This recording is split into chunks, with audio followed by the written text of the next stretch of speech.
Eu quero que você abra, por favor, sua Bíblia, no livro de Jeremias, no capítulo 17.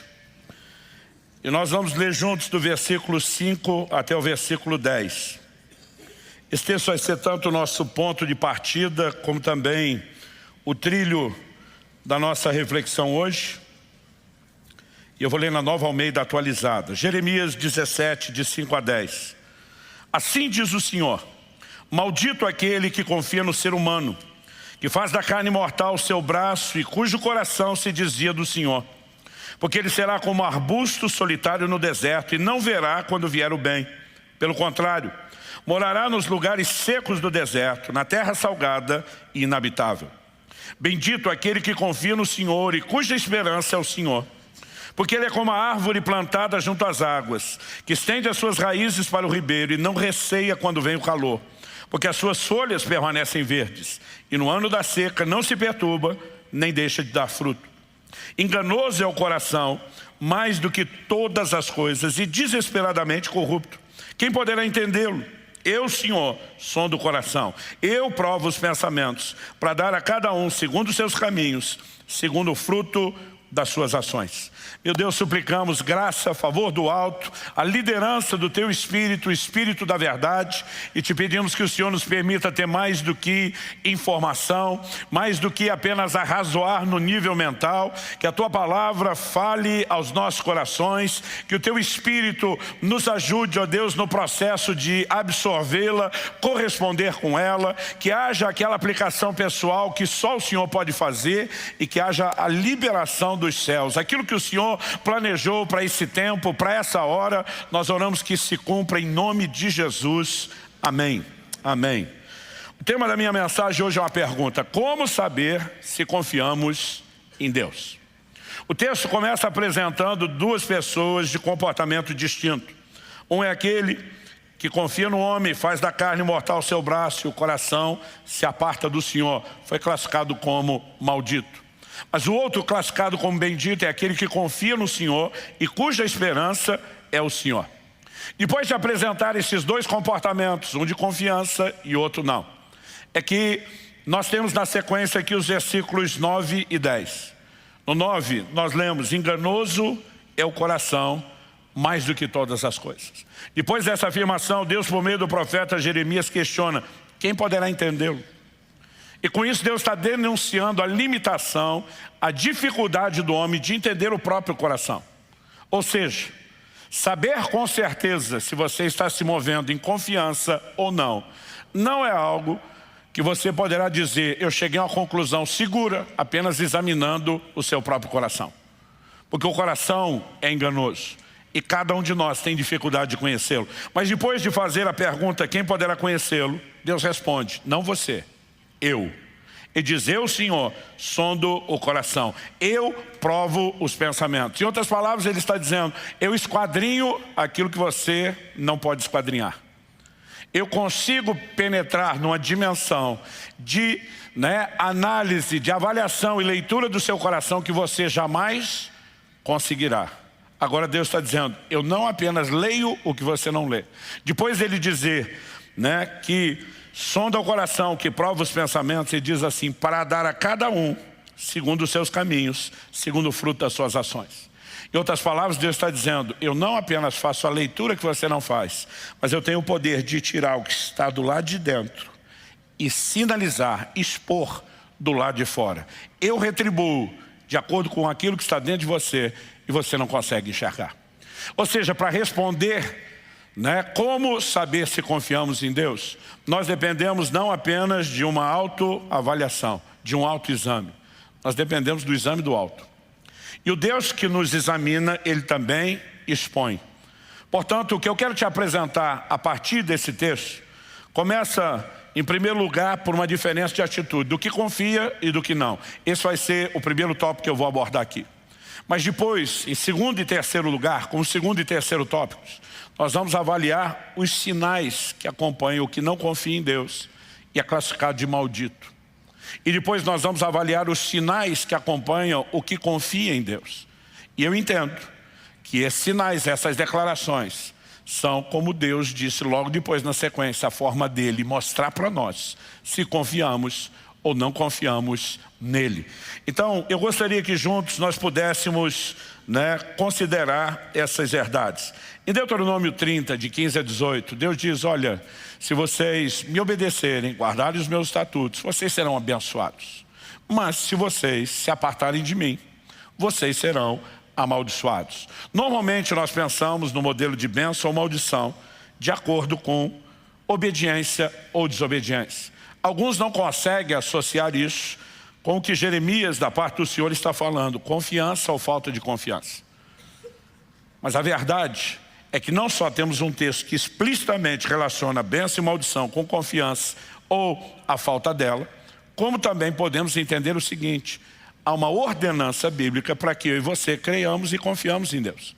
Em Marcos 11, 22, Jesus afirma, é um imperativo, tende fé em Deus. E se eu e você decidimos não crer, não confiar, estamos em desobediência. No final das contas, a questão não é avaliar quais são todas as possibilidades. É fato que a Bíblia fala de condutas conduzem à bênção, de condutas conduzem à maldição. Outro dia um falou para mim, maldição é coisa do Antigo Testamento, da lei, isso não tem no Novo. Eu falei, então você não deve estar lendo o Novo Testamento direito.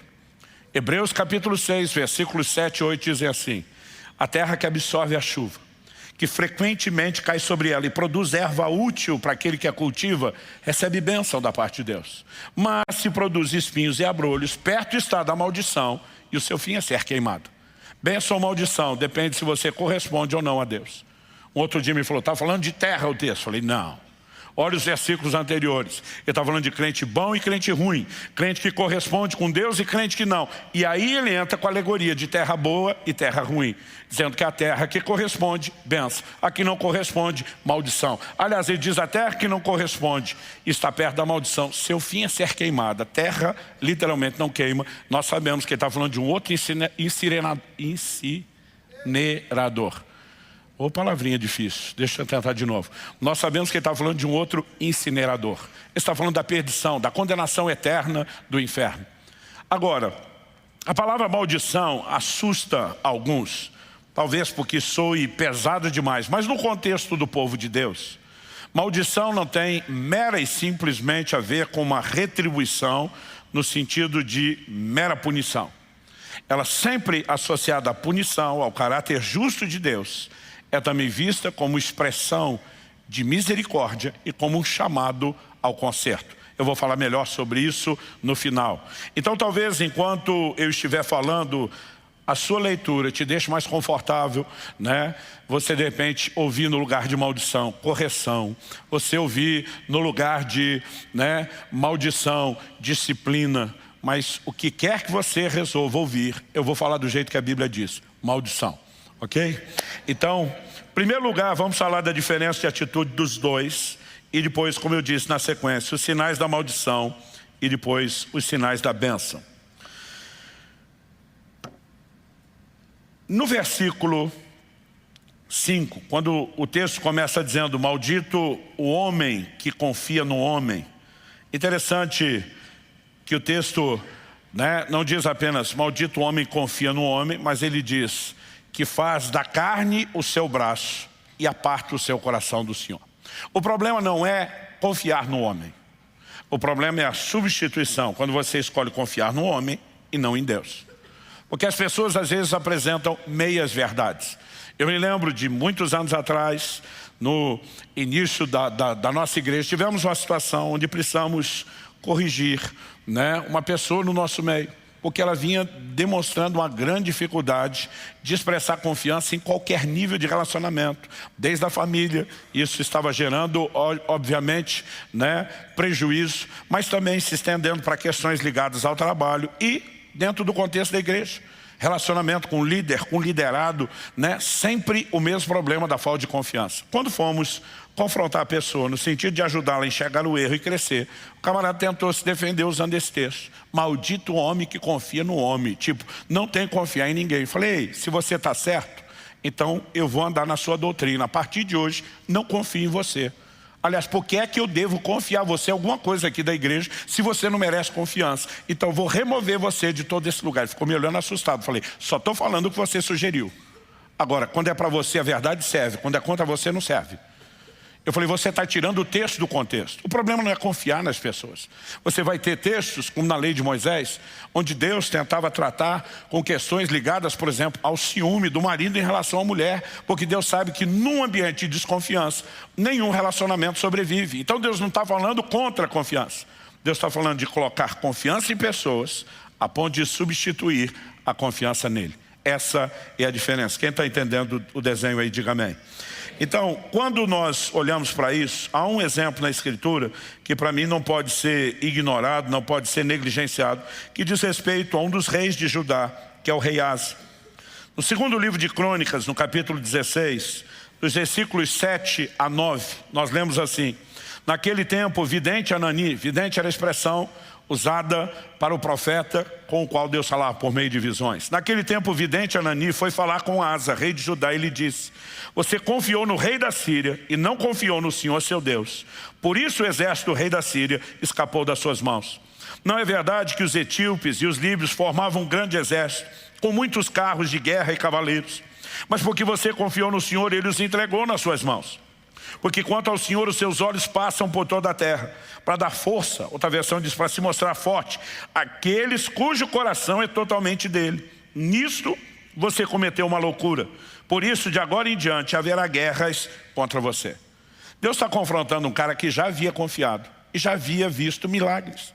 Os líbios e os etíopes se uniram numa guerra que parecia ser impossível de vencer contra o reino de Judá. Nessa época estamos falando do reino dividido, então as tribos de Judá e Benjamim formaram o reino do sul, enquanto as demais 10 das 12 tribos de Israel formaram o reino do norte, o reino de Israel. E nesse momento, quando ele tinha que enfrentar aquela multidão, aquele exército impossível de vencer, ele confiou em Deus e experimentou um livramento. No entanto, agora, por causa de uma outra circunstância muito menor, ele tenta resolver do seu jeito e da sua maneira. E na tentativa de se livrar de um inimigo, ele faz aliança com outro. E Deus está dizendo, porque você confiou nele, em vez de confiar em mim, você vai enfrentar guerras, você agiu loucamente. E outra, esse camarada com quem você está fazendo aliança para vencer esse, era um inimigo seu. Vocês se uniram para um inimigo em comum, mas agora você perdeu a bênção de vencê-lo, a provisão de vencê-lo que eu tinha para você. Quando você olha para o rei Asa, ele começa bem, mas não termina bem. Aliás, um pouquinho adiante, no versículo 12, a Bíblia diz assim: no 39º ano do seu reinado, Asa contraiu uma doença nos pés, e essa doença era muito grave. Porém, na sua enfermidade, ele não recorreu ao Senhor, mas confiou nos médicos. O problema não é fazer uso da medicina. Não é porque pregamos fé que nós somos contrários ao uso da medicina, dos remédios. Acreditamos que é parte daquilo que Deus deu para favorecer a humanidade. O apóstolo Paulo, que vivia milagres de curas sobrenaturais, num determinado momento faz referência a Lucas como médico amado. Ele tinha um médico na sua equipe, né? E ao chamá-lo de médico e não só de irmão, ele está dizendo, é amado como pessoa e é apreciado pelo seu trabalho entre nós. O problema é quando a pessoa confia em algo a ponto de deixar de confiar em Deus. Então não havia nenhum problema no tratamento médico, mas quando Asa diz, eu não preciso de Deus porque tenho bons médicos, e daqui a pouco os médicos dão a notícia, mas nós não resolvemos o seu problema, ele não tem nenhuma possibilidade de viver o sobrenatural. Ele fez uma troca. Quando confiou no rei da Síria, quando confiou nos médicos, ele está dizendo para Deus, eu me resolvo, eu me garanto sem você. Em nenhuma das circunstâncias ele conseguiu. Então é nesse sentido que a Bíblia está falando de alguém que confia nos outros a ponto de abandonar a confiança no Senhor. Isso não significa que estamos tentando dizer que não pode se confiar nas pessoas. Não significa que estamos tentando dizer que você não pode ter tratamento médico. Então deixa eu dar um terceiro exemplo que nos ajude a manter o equilíbrio. A sabedoria bíblica nos ensina que é bom você, quando falamos em termos de gestão, saber lidar com a provisão. Quando eu falo provisão é o recurso esse que você vai literalmente provisionar, separá-lo. Para quê? Para quando tiver alguma necessidade você estar preparado para ela. Na revelação que Deus, por meio de José, deu ao faraó e diz, aproveita os 7 anos das vacas gordas de prosperidade, não para torrar e gastar tudo, mas para estocar. Porque quando vierem os anos de fome das vacas magras, você tem recurso, você tem provisão. Isso é sabedoria, é boa administração, é boa mordomia. Agora, a mesma Bíblia, em contrapartida, diz em 1 Timóteo, capítulo 6, verso 17, manda aos ricos desse mundo. Os ricos é a turma que tinha grana guardada, tinha provisão para enfrentar a dificuldade. Manda aos ricos desse mundo que não confiem na instabilidade das riquezas, mas em Deus. Qual a diferença? A diferença é que não é errado ter a provisão, errado é confiar nela. Paulo está dizendo isso é instável. Você pode ter feito a sua parte, daqui a pouco a economia vira, o mundo vira, a vida é cíclica e aquele negócio que você achou que te garantiria não está mais lá. Então, faça a sua parte, mas não confia nisso. Confie em Deus. Quem está entendendo? Então, quando eu olho para essa descrição, em primeiro lugar temos uma pessoa que deixa de confiar em Deus para confiar naquilo que é humano, naquilo que é natural. Mas em contrapartida, nós lemos no versículo 8, depois de no 7 o texto dizer, bendito que confia no Senhor, cuja esperança é o Senhor. A Bíblia diz, porque ele é como árvore plantada junto às águas, e virão aqui os relatos no versículo 8 que detalham o procedimento de confiança. Qual a diferença do primeiro? O primeiro confia no homem, fazendo dele, da carne, daquilo que é natural, o seu braço, aquilo que o apoia, aquilo que lhe dá garantia, e abandona o Senhor.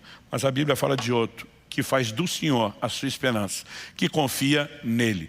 E qual a diferença entre um e outro? É aquilo que cada um experimenta, é aquilo que cada um vive. Confiar no Senhor, fazer dele a nossa esperança, é saber que mesmo que Deus use um homem ou algo natural para nos ajudar ou favorecer, nós não confiamos naquilo, e sim no Deus que cuida de nós e orquestra a circunstância. Uma coisa que me chamava a atenção desde muito novo é que o livro de Esther, se você não reparou isso, leia o livro de Esther do começo ao fim com esse olhar. O livro de Esther é praticamente o único livro da Bíblia que não menciona o nome de Deus. Ele não fala de Deus, não aberto explicitamente. Mas quando você lê a história, há uma orquestração divina por trás de tudo o que está acontecendo. E há um momento específico lá no livro de Esther, onde a Bíblia fala que Mardoqueu, o tio de Esther, que é o homem piedoso de destaque naquele livro e naquela narrativa, ele é vítima de uma conspiração. Sua vida será tirada, haverá um atentado contra toda a linhagem de Abraão, com a qual Deus tinha um pacto, uma aliança, uma promessa e um propósito. E quando o cenário está assim para ter o seu desfecho, a Bíblia diz que Assuero, o cara que governava o mundo da sua época, tem uma insônia, não consegue dormir. E naquela época não se lidava com o tédio como hoje, porque eles não tinham internet, não tinham televisão. E o rei escolhe uma programação muito empolgante para fazer na madrugada da insônia. Ler as crônicas do reino. E ele pede para um dos seus criados para ler as crônicas do reino, para entretê-lo, já que ele não consegue dormir. Imagina o criado indo na biblioteca, olhando aquele monte de rolo, e ele acha que está escolhendo aleatoriamente. Esse aqui vai, e puxa um. Mas a divina providência o guiou. Quando ele vai ler a história, qual é o relato? Era o relato de como Mardoqueu havia desbaratado uma conspiração contra a vida do rei. A vida do rei foi preservada, porque Mardoqueu denunciou aquilo que ele tomou conhecimento. O rei pergunta para o criado, o que é que fizeram para recompensar esse homem? O rapaz diz, nada. Como nada? O homem salvou minha vida, rei. Se ele tivesse feito algo, estava registrado nos anais do reino. Isso aqui é literatura oficial nossa. Não foi feito nada. O rei diz, então, vamos fazer. E ele acorda decidido a recompensar o homem. E vai pedir conselho justo para o inimigo de Mardoqueu, que achando que ele era quem seria recompensado, proporciona uma reviravolta no jogo extraordinário. Você pode não ler o nome de Deus lá, mas o dedo de Deus está ali o tempo todo. Sabe, nós precisamos aprender a ter esse tipo de confiança no Senhor. A confiança que, baseada numa experiência que nós tivemos lá em casa, eu chamo daquela confiança infantil. Quando meu filho Israel tinha 5 anos de idade, nós vivemos um momento muito interessante com ele. Desde que nossos filhos eram pequenos, eles nem andavam, estavam no colo, a gente já treinava a carregar a oferta para colocar no gasofilácio. A gente entendeu que isso é parte de um treinamento que tem que começar muito cedo. Quando começaram a andar, a gente dava o dinheiro e dizia, leva. Então todo o culto, quando estava para começar o culto, ele chegava na gente, dinheiro da oferta, e a gente sempre dava o dinheiro da oferta para cada um deles. Eu lembro que Israel, nessa fase dos 5 anos, eu dei uma bolsinha para ele pequena, com zíper. Eu enchi ela de moeda, né? E algumas notas na época ainda tinha nota de R$1. E eu falei, filho, papai vai te dar dinheiro, porque o papai quer te ensinar a lidar com dinheiro. A primeira lição é, você não pode gastar. Nós vamos ter que conversar bem antes de você gastar, apesar do dinheiro ser seu, porque a gente tem que saber como fazer as escolhas. E fui trabalhando algumas questões com ele. Ele ficou tão empolgado que agora ele tinha o dinheiro dele, que onde ele ia, ele levava a tal da bolsinha dele. Falei, filho, você não pode ficar andando com isso. Você vai perder. Não vou, pai, eu vou cuidar disso, né? E ele estava todo empolgado. Num domingo, que eu estava pregando fora, ele chega no início do culto e fala para Kelly, e diz, mãe, me dá o dinheiro da oferta. E a Kelly olha e vê a bolsinha na mão dele e entendeu que era a hora da lição. Falou, filho, papai e mamãe sempre te deram o dinheiro da oferta porque você não tinha. Mas agora que você tem o seu próprio dinheiro, mamãe não vai dar não. Se você quiser ofertar hoje, vai ser do seu dinheiro. Ele olhou numa lógica simples de criança e disse, mãe, se eu der do meu, eu vou ficar com menos. Ela sorriu para ele e falou, é isso que é oferta, filho.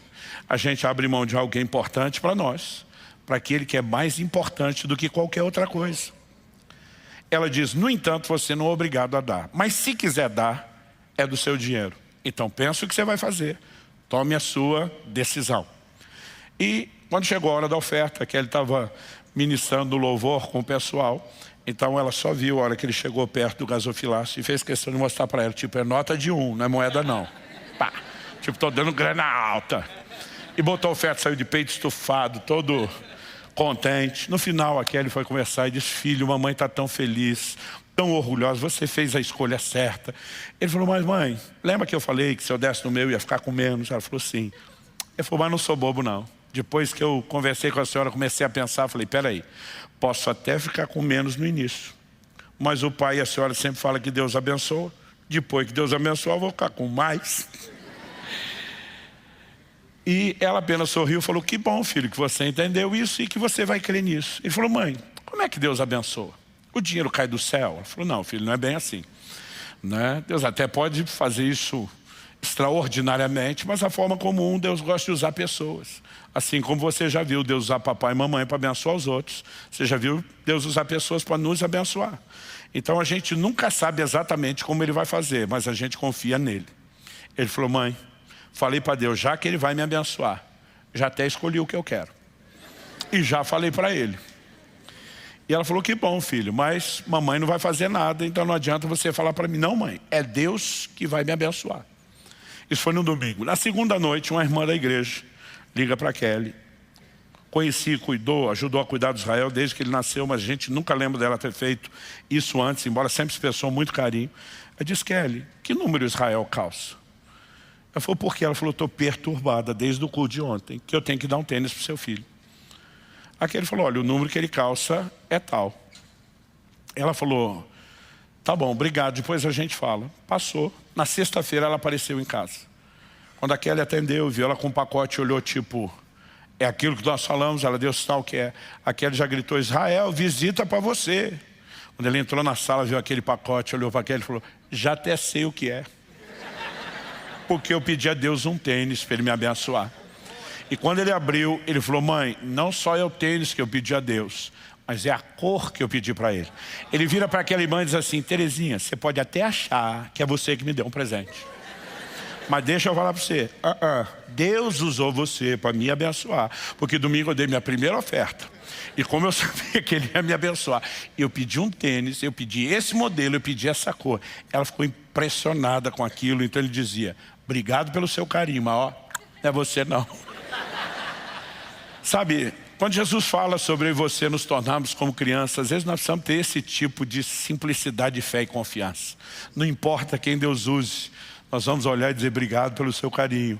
Mas não estou focado só em achar que foi você que me enxergou ou que se preocupou comigo. Há um Deus que cuida de cada um de nós. E eu e você podemos confiar nele. Quem está entendendo a diferença entre um e outro? Isaías 64:4 diz, porque desde a antiguidade não se ouviu, nem com os ouvidos se percebeu, nem com os olhos se viu, Deus além de ti, que trabalha a favor de todo aquele que nele espera. A Bíblia diz, bendito é o homem que confia no Senhor, cuja esperança é o Senhor. Quando você espera em Deus, você bota Deus para trabalhar em seu favor. É o que Ele mesmo disse. Não é a gente tentando mandar nele, é a gente acreditar no formato que Ele disse que trabalharia conosco. Agora, feita a distinção do comportamento desses dois, vamos falar na ordem que aparece no texto. Primeiro, dos sinais da maldição.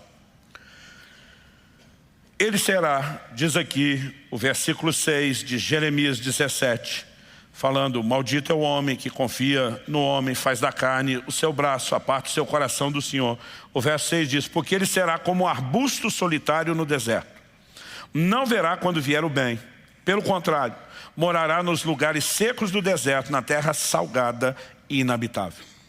Embora o que tenha sido dito tenha a ver com o contexto, a realidade com que eles viviam, não é difícil para a gente acompanhar. Não requer nenhuma interpretação profunda. Eu vou fracionar essa declaração sobre os sinais da maldição em 3 partes. Primeiro, arbusto solitário no deserto. Que diferença faz um arbusto no deserto, se ele está lá ou se tem outros? Não é a quantidade de arbustos que necessariamente vai afetar a sua produtividade ou o seu estado. Mas sabe algo que eu tenho percebido em 29 anos de ministério pastoral, fora os anos já no ministério itinerante, mas falo do pastoral, porque foi no pastorado que a gente passa a gastar tempo ouvindo pessoas, aconselhando, orientando, e você começa a aprender a mapear comportamentos que são repetitivos. Um dos sinais que acompanha a vida de quem não confia no Senhor é um senso de solidão. Deus não me ama, Deus não se importa comigo, Deus me abandonou, Deus virou as costas para mim, Deus não me ouve, Deus age na vida do outro, mas não age na minha. Esse senso de solidão costuma acompanhar quem não confia no Senhor, porque o que confia, meu amigo, está em outro nível. No Salmo 27:10, Davi diz: ainda que minha mãe e meu pai me desamparem, são os últimos de quem a gente vai esperar isso. E diz: o Senhor me acolherá. Tipo, é ruim que Deus vai me desamparar? Nunca. É por isso que Hebreus 13, um dos textos que usamos num dos domingos, atrás, ministrando sobre fé, diz: porque Ele tem dito, nunca te deixarei, jamais te desampararei. E aquele que confia sabe que em momento algum será abandonado pelo Senhor. Mas quem não se move no nível de confiança o tempo todo, ele está preso nesse lugar. A segunda descrição dos sinais da maldição: não verá quando vier o bem. Esse que é classificado como maldito, que está debaixo do sinal da maldição, não vê o bem vir, mesmo quando vem sobre todos. E olha que tem coisa que Deus libera sobre todo mundo. Em Mateus 5,45, no Sermão do Monte, Jesus diz que Deus faz nascer o sol, cair a chuva sobre justos e injustos. Mas tem gente que não enxerga nada, absolutamente nada do que Deus faz. Mesmo algumas coisas boas que lhe acontecem, ele muitas vezes prefere acreditar que aquilo é resultado do seu esforço, que é alguma coincidência, mas não necessariamente procede do Senhor. Logo, um sinal evidente na vida de quem não confia no Senhor. Nós vemos Deus denunciando esse comportamento na nação de Israel, relacionando isso com incredulidade. É a murmuração, é a reclamação. Essa pessoa não vê quando vem o bem. Agora, tem aquele tipo de gente, a expressão não verá quando vier o bem, não quer dizer não ver com a visão. O não verá é, não vai conseguir discernir que Deus deu, ou não vai poder desfrutar. E um texto que me traz temor, desde que eu era garoto, está em 2 Reis, no capítulo 7, eu gostaria de lê-lo a título de exemplo. Vou primeiro ler os versículos 1, depois o 2, e depois vou pular do 16 para o 20. O texto é assim: então Eliseu disse, ouçam a palavra do Senhor. Assim diz o Senhor: amanhã a essas horas, mais ou menos, junto ao portão de Samaria, uma medida da melhor farinha será vendida por 1 moeda de prata, e 2 medidas de cevada serão vendidas por 1 moeda de prata. Deixa eu fazer uma pausa aqui, um comentário. Eles estavam em guerra, a cidade está sitiada pelo inimigo. Uma crise financeira, material, sem precedentes. A fome está instalada. Lei de oferta e demanda, não tem escassez de alimento, não tem oferta de alimento. O preço sobe absurdamente. E começa a faltar alimento, não só porque já não tem para todo mundo, mas porque o acesso, o poder de compra vai ficando cada vez mais difícil. Aí o Eliseu levanta para dar a notícia que deu. Então vamos tentar contextualizar, guardar das devidas proporções, porque algumas coisas vão ficar para mais, outras para menos. Imagina como se fosse hoje. O homem de Deus dizendo, amanhã, mais ou menos por essas horas, o dólar vai estar 50 centavos de real. Amanhã, por mais ou menos essas horas, você vai abastecer a gasolina aditivada a R$1. Amanhã, por mais ou menos essas horas, vamos comprar botijão de gás por no máximo R$50. Irmão, tinha os que deram glória com você e teve essa criatura estúpida, com perdão da palavra, do verso 2. Porém o capitão, em cujo braço o rei se apoiava, respondeu ao homem de Deus: mesmo que o Senhor Deus fizesse janelas no céu, será que isso poderia acontecer?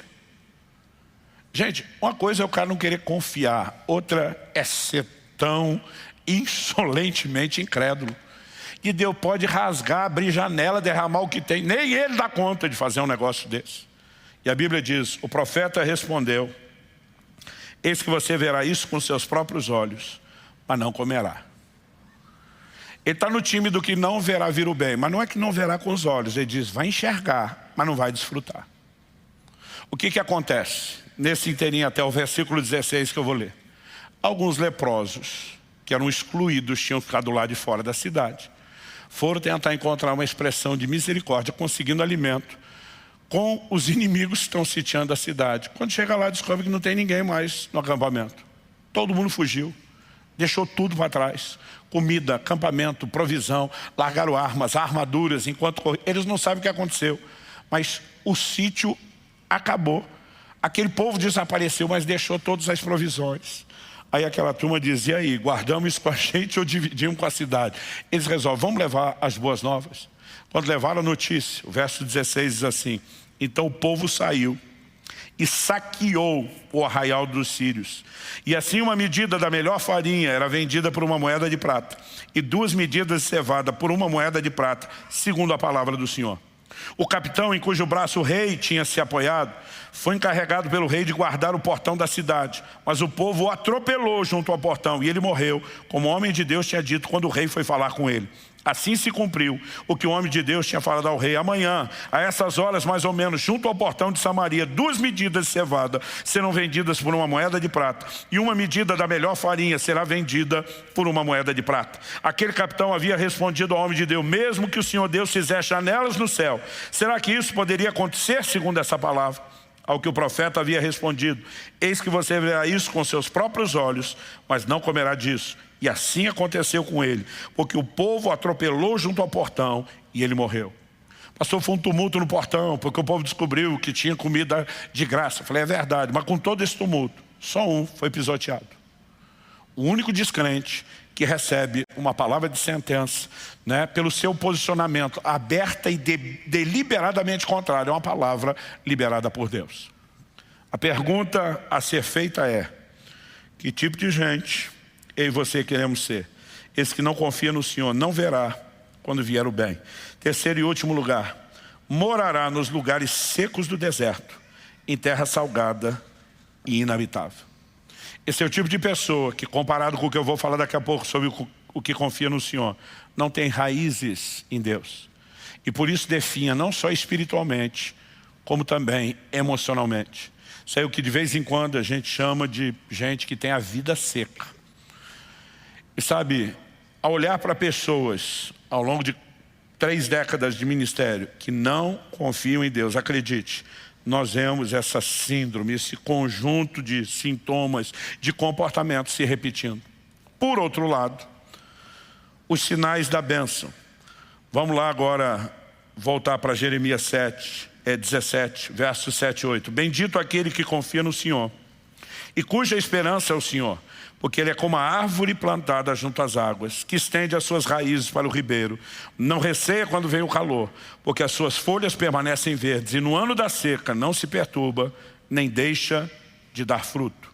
Vamos fracionar essa declaração. Primeiro, árvore plantada junto às águas, que estende suas raízes para o ribeiro. As raízes se estendem fora da vista humana. A árvore que está próxima da água, ela é beneficiada pela água, não porque a árvore foi até a água ou a água veio até ela, mas porque raízes saíram em busca do contato com a água para buscar de lá o suprimento necessário. Assim como isso normalmente, o trabalho da raiz acontece fora da vista, eu e você, no relacionamento com Deus, precisamos desenvolver raízes. nem sempre são parte da nossa vida pública, visível, mas são a nossa conexão com Deus, para receber dele sustento, para receber dele suprimento. Olha o que Paulo diz em Filipenses 4, 11. Eu vou ler primeiro o 11, depois o 12 e o 13. No 11. Digo isso não porque esteja necessitado, porque aprendi a viver contente em toda e qualquer situação. Espera aí, Paulo, contente em qualquer situação, em qualquer situação. Verso 12. Sei o que é passar necessidade, e sei também o que é ter em abundância. Aprendi o segredo de toda e qualquer circunstância, tanto de estar alimentado como de ter fome, tanto de ter abundância como de passar necessidade. Então qual é o segredo, Paulo? Tudo posso, naquele que me fortalece. Ele está dizendo, o meu humor, minha força, minha alegria não depende de circunstâncias. O tudo posso, normalmente a gente costuma aplicar para posso fazer. Eu tenho repetido isso bastante e não vou cansar de me falar. Mas o contexto não é posso fazer, é posso suportar. Ele está dizendo, não importa a circunstância, eu dou conta de segurá-lo. Porque minha força não vem delas, minhas raízes estão em Deus. E essas raízes em Deus estão extraindo sustento para que eu fique firme diante de qualquer circunstância. Sabe, é impressionante. E uma das questões que nós temos abordado sobre a fé diz respeito a essa disposição interior e do ânimo. Nós já ensinamos aqui sobre isso. Mas uma segunda característica, a Bíblia diz, não receia quando vem o calor, a adversidade, e a sua folha fica verde. É impressionante como o comportamento de quem confia no Senhor não combina com as circunstâncias difíceis que ele enfrenta. Atos 16, de 22 a 26. Paulo e Silas na cadeia, julgados de forma sumária e injusta, açoitados, com os pés presos, amarrados no tronco, numa condição de muita gente estaria reclamando, murmurando, dizendo, Deus me deixou, Deus me abandonou. A Bíblia diz que os dois oravam e cantavam louvores. É o tipo de comportamento que não combina com as circunstâncias. Abacuque 3, o texto que trabalhamos ao longo do mês passado. Ainda que a figueira não floresça, que não haja fruto na vide, que o produto da oliveira minta, que os campos não produzam mantimento, que o rebanho seja exterminado, amalhado, nos currais não haja gado. É quase que, perdão o uso da expressão, é quase como se o profeta estivesse dizendo, estou me lixando para isso tudo, por causa do lado de fora. Ele diz, todavia, eu me alegrarei em quem? No Senhor. Exultarei no Deus da minha salvação. Quem tem raízes nele, extrai sustento e tem um comportamento completamente diferente, que não condiz com a condição. E sabe, eu fico pensando em gente como o pai da fé, Abraão. O que deixou Abraão com a folhagem verde tanto tempo? Gente, Deus disse para esse cara, eu vou te dar um filho. Ano passa, entra ano, sai ano, passa mais ano. Ele continua debaixo de uma promessa. Levou 25 anos, desde o momento que Deus começa a lidar com Abraão, até o filho nascer. Agora, Deus, logo no início, antes mesmo de ser muito claro e específico sobre a descendência de Abraão por meio de Isaac, Deus fala para ele, eu estou mudando o seu nome.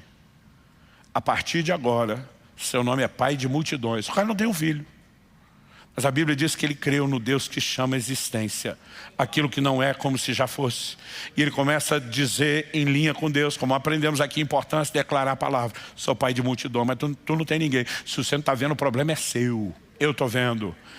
É uma questão de tempo, vai materializar. O que deixa o cara com a folhagem verde tanto tempo? Alguém que não desanima, o tempo passando, as circunstâncias sem mudar a sua confiança em Deus. E normalmente nós pensamos que Abraão precisou de fé só até Isaac nascer. Meu amigo, ele precisaria de mais fé depois que Isaac nasceu do que antes de Isaac nascer. Gênesis 22 fala que Deus fala para Abraão, pega o seu filho, seu único filho, o filho que você ama. Não sei você, mas já reclamei com Deus várias vezes. Falei, precisava falar isso tudo para o velhinho. Já é difícil entregar o filho, o senhor tem que dizer o teu filho, teu único filho, o filho que você ama. Falei, o senhor só está dificultando. E aliás, depois que eu virei pai, esse texto ficou mais difícil. Eu tinha vontade de pular Gênesis 22 e nem ler isso.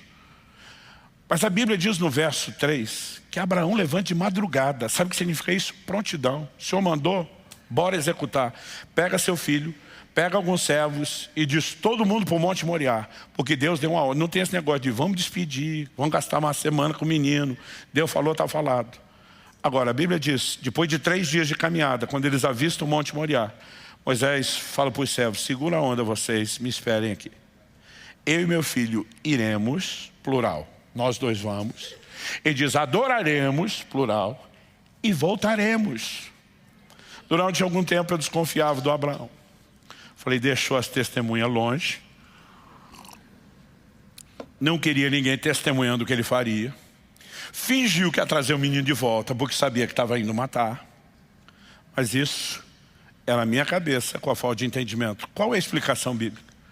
O livro de Hebreus diz no capítulo 11, na galeria dos heróis da fé, que Abraão cria que Deus ressuscitaria Isaac dos mortos. Quando ele diz nós vamos voltar, ele está dizendo não faz sentido Deus prometer que por meio desse menino ele cumpre o que me prometeu e será minha linhagem e agora mandar matar. Eu não entendo a disparidade entre isso e isso, mas uma coisa eu sei, eu confio nele. O que ele vai fazer é problema dele. Ele mandou matar, eu vou matar. Agora, ele que devolve o filho, porque ele tem que cumprir a palavra dele. Então, ele vai obedecendo a Deus, mas a Bíblia diz, cria que Deus o ressuscitaria dos mortos. Quem está entendendo? Folhagem verde.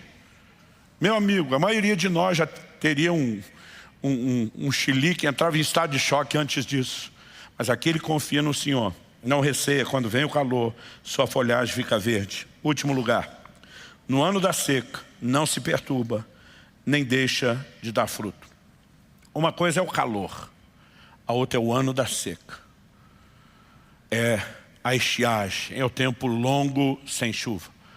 Mas quem tem raízes para buscar água, não depende apenas da chuva.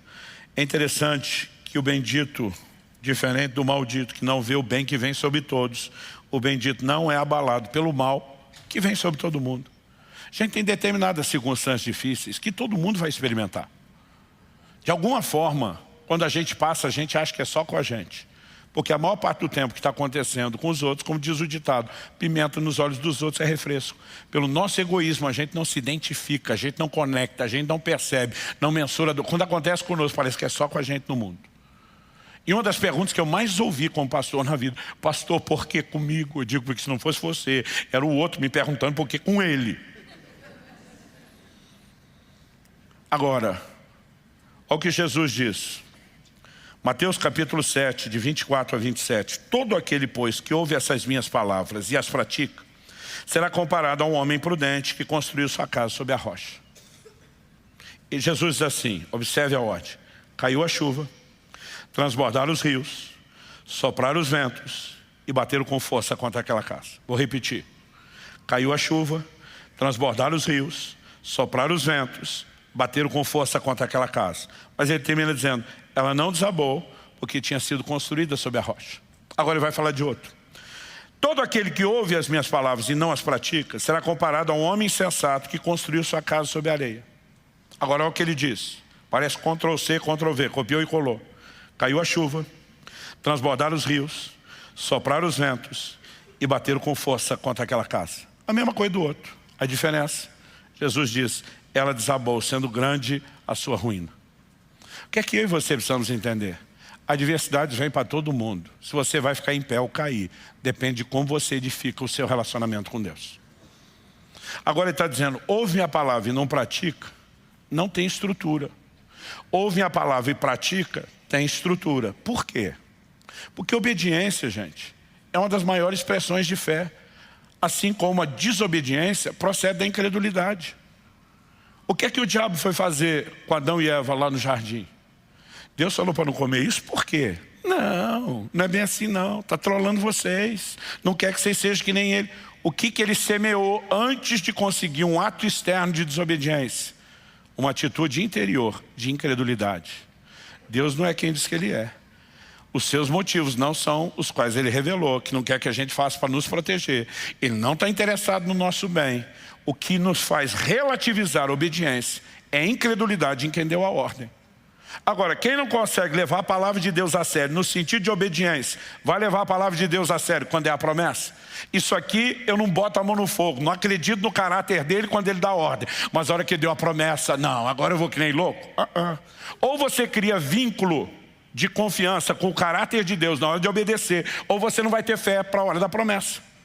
Agora, alguns de nós queremos um evangelho bem light da obediência, mas queremos uma fé que rebenta e que nos leva a qualquer lugar. Deixa eu te dizer, vai sonhando. Você não vai chegar a lugar nenhum sem compromisso com a palavra. Agora, caiu a chuva, transbordaram os rios, sopraram os ventos, bateram com força contra aquela casa. Vai acontecer com todo mundo, com quem tem vínculo com a palavra, com quem não tem. A diferença é que quem tem vínculo fica de pé e quem não tem, a casa cai. Então o que eu e você precisamos? De um posicionamento de confiança. No ano da seca, não se perturba, não deixa dar fruto. E daí que choveu, e daí que deu enchente, e daí que soprou o vento. Eu construí para não cair, não vai me derrubar. Quem está entendendo, diga amém. Jó e sua esposa foram afligidos por males semelhantes. Eu de manhã falei, passaram os mesmos problemas. O pastor Anderson me corrigiu e agora eu estou confessando isso em todos os cultos. O pastor, desculpa, eles não passaram as mesmas coisas. Falei, como não? Ele falou, só Jó ficou doente se raspando com o caco, ela não. Eu falei, é mesmo, já que você falou nisso. E Jó, só ele tinha uma mulher incrédula, porque ela tinha um marido crente confiando em Deus. Então realmente a situação dele foi um pouco pior. Mas eles passam por males semelhantes. Olha a reação de cada um. A mulher de Jó diz para ele, amaldiçoa esse seu Deus e morre. Porque quem não confia e se sente abuso solitário, ele me abandonou, olha diz, também te abandono. Agora quem confia e sabe que não foi abandonado, fala para quem não confia, diz, você fala como uma louca. Eu sei que o meu Redentor vive, eu sei que ele vai se levantar sobre a terra. E porque eu confio que ele não me deixa, eu também não deixo ele. Dá para entender a diferença? Quando eu e você olhamos para esse quadro todo apresentado a partir de Jeremias 17, eu creio que a melhor forma de concluir é se perguntar, quem sou eu? E eu quero perguntar isso, quem é você? De acordo com essa descrição, já que Deus está dizendo, seu coração é enganoso, você não vai conseguir saber se você realmente confia ou não. Ele está dizendo, mas eu sei ler e eu consigo provar o diagnóstico através do que vai acontecer à sua volta. Usando essa leitura que Deus favorece, eu quero te perguntar, quem é você? O bendito ou o maldito? Agora, uma coisa boa de eu e você sabemos, os resultados externos dessa exposição do diagnóstico de Deus não são imutáveis. Tem gente como o rei Asa, que soube confiar em Deus no momento, viveu milagres e perdeu a confiança ao longo do caminho. Por isso que Hebreus 10:35 diz, não percam a vossa confiança. Ela tem uma grande recompensa. Então mesmo que a gente observe o desenho e diz, não, de acordo com o que o Senhor falou aqui, eu estou olhando na minha vida e estou vendo esses sinais, sou árvore plantada junto às águas, que estende raízes para o ribeiro. Eu sou aquele tipo de gente que não receia quando vem o calor, minha folha fica verde. Eu sou o tipo de gente que no ano da seca não se perturba, não deixa dar fruto. Mesmo se você olhar o diagnóstico é esse. A disposição, como resposta ao que Deus está falando é, eu preciso preservar isso. Eu não posso, como Asa, comprometer. Mas se você fala, pastor, para o meu lado deu ruim. Eu não estou nesse time não, eu estou no primeiro, arbusto solitário no deserto. Talvez você diga, não, eu estou mais para não ver quando vem o bem. Talvez você diga, não, eu estou mais para morar nos lugares secos do deserto. Ou talvez você esteja no nível que o outro me falou, eu estou os três juntos. Eu estou com o pacote full, completo diagnóstico. O que eu e você precisamos entender? Que isso não é mera punição irreversível. Maldição no contexto do povo de Deus não é mera punição ou retribuição. Junto com a justiça de Deus, que obviamente retribui, junto com a correção, há sempre um convite, um chamado para o conserto.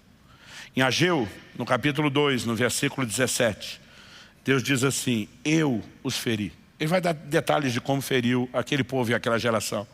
Mas no final, Deus desabafa dizendo, mas não houve entre vocês quem se voltasse para mim, diz o Senhor. Em outras palavras, eu não feri vocês porque queria acabar com vocês. Eu os feri para atraí-los, para chamá-los de volta. Tem gente que é semelhança de Pedro. Quando ouve o galo cantar, cai em si, chora amargamente, se permite ser restaurado. Tem gente que é semelhança do filho pródigo. A Bíblia diz que ele também caiu em si. E ele precisou daquela didática, da dor de tudo que passou, para lembrar o que eu tinha com meu pai era muito melhor, eu vou voltar. E muitas vezes Deus permite esse tipo de circunstância com a forma de dizer: eu quero você de volta e eu preciso chamar a sua atenção. Eu preciso ajudar você a entender. Agora, o que é que nós vamos fazer com isso é nossa decisão. Ainda que alguém me diga: pastor, estou aqui na descrição do maldito é o homem, confia no homem, aparta o seu coração do Senhor. Quando Deus mostra esse diagnóstico, Ele está dizendo: não estou te condenando, estou te alertando. Você pode mudar o jogo.